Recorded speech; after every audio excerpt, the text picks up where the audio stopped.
este muchacho mío, le compré un truck para que lo trabajara y no quiere trabajarlo.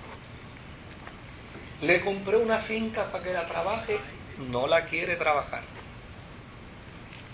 Lo mandé para que se fuera a meter a policía y tampoco quiere meterse a policía. Ese muchacho lo que está el pastor durmiendo el día y la noche. Ese muchacho no quiere trabajar, el muchacho aborrece el trabajo. Y Pedrito Martínez estaba callado escuchándolo. Al ratito él le dice: pastor, allá en el concilio no habrá una iglesia que se la pueda. No habrá una iglesia que se la pueda dar para que la pastoree.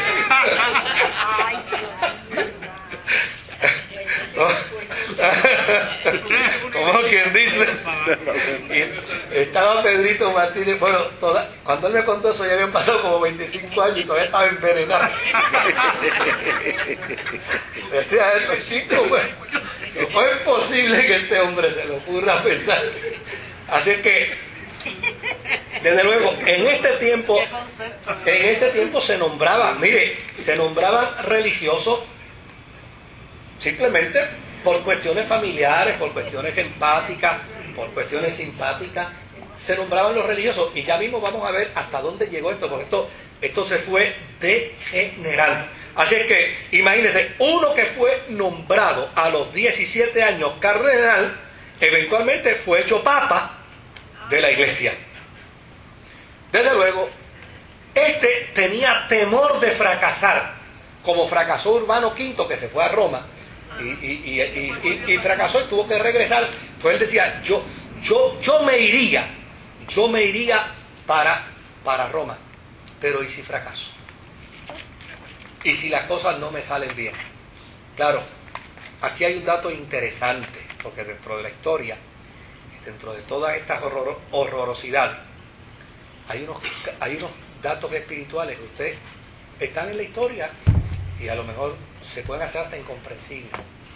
Mientras Gregorio XI estaba en esta indecisión, si me voy o no me voy, pues yo tengo miedo, aunque yo quisiera irme a Roma para dirigir la iglesia desde Roma, se levantó una muchacha que se llamaba Catalina de Siena. Catalina de Siena venía de una familia de curtidores de Siena. Era una muchacha pobre, pero desde muy joven demostró una inclinación a la vida espiritual extraordinaria. Y a los 17 años se unió a las hermanas de la penitencia de Santo Domingo. Y desde luego, allí, obviamente, esta era una comunidad que era flexible, que le permitía a las mujeres que entraban a esa orden mantenerse aún en sus casas.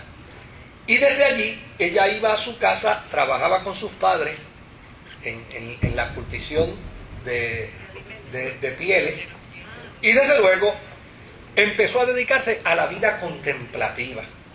Y dentro de ese proceso de dedicación a la vida contemplativa empezó a vivir unas experiencias de éxtasis extraordinarias, a tal punto que cuando tenía 19 años tuvo una visión bajo un periodo de éxtasis, y cuando despierta de la visión, ella dice que contrajo matrimonio espiritual con Jesucristo. Y desde luego, a partir de entonces, ella decía que ella estaba casada con el Señor.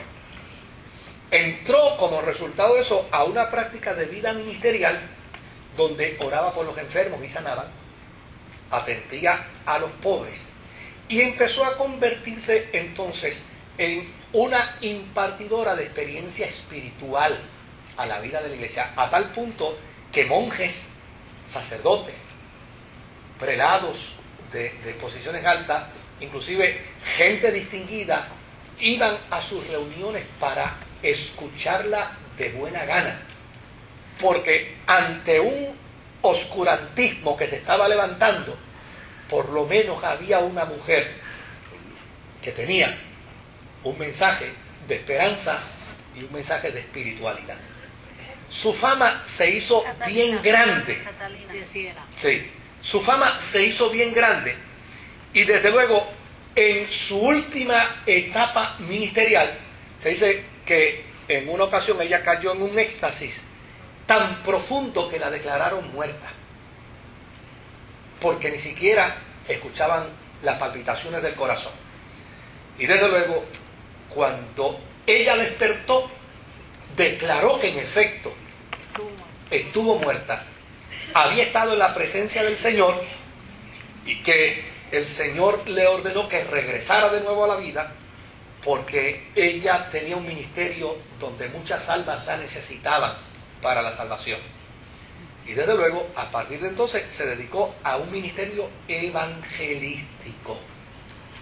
Desde aquel momento, esta mujer empezó a alcanzar tal prestigio dentro de la iglesia que un buen día decidió escribirle al Papa.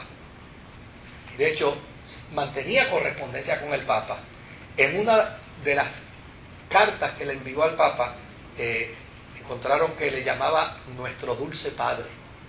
O sea, era una mujer de vida devocional, de vida espiritual, una mujer dócil y una mujer de testimonio extraordinario. Y en una de sus cartas, aún dentro de una postura muy humilde, le dijo al Papa: ¿no sabe usted que Dios está ultrajado como resultado de la conducta de la iglesia al presente? ¿No sabe usted que el propósito de Dios es que usted vuelva a Roma? Que usted vaya a Roma y desde allí dirija la iglesia. Y desde luego, el 17 de enero de 1377, este Papa Gregorio se fue a Roma después de haber tenido aquella ambivalencia. Se va a Roma como resultado del ministerio de Catalina. Finalmente Catalina murió a los 33 años de edad. Sí. Y desde luego, o sea que en un éxtasis de eso se quedó. No, digo, sí se quedó en éxtasis, porque siempre no se quedó en éxtasis. Sí, pero se murió de verdad. Ahora, lo que es interesante es que en el año 1970 el Papa Paulo VI le dio el único título que muy pocos hombres han alcanzado dentro de la iglesia, y solo 2 mujeres han alcanzado: ella y Santa Teresa de Jesús. ¿Cuál fue el título? El título de doctor de la iglesia. Y desde luego, yo entiendo que se merecía dicho título, porque en medio de una espiral de ignorancia, en medio de una postura de perversión, de intriga y de muerte y de atrocidades, el que haya surgido la figura y que haya sido una mujer, una figura espiritual de testimonio extraordinario, sin lugar a duda, vale el título que se le ha otorgado a esta mujer. Para hacer un resumen de cómo estaba la vida eclesiástica en ese momento, porque ya la semana que viene entramos al cisma, ¿no?, a la grande crisis que produce las reformas. De ahí en adelante se quedó el Papa de Roma. Sí, ya el papado empieza a estar más en Roma. ¿Ah? No, ya empieza, claro, se dan unos factores, se dan unos elementos, pero ya empieza a partir de ahí el papado a ubicarse entonces en Roma. Ahora, ¿cuál es el estado de la iglesia en ese momento? Pues hay impuestos eclesiales. Los ingresos por un año de cualquier prelado en una nueva sede le corresponden al Papa. Es decir, yo soy el Papa, voy a nombrar a Roberto el cardenal de tal lugar, una pata del le, doctor Cardenal. le digo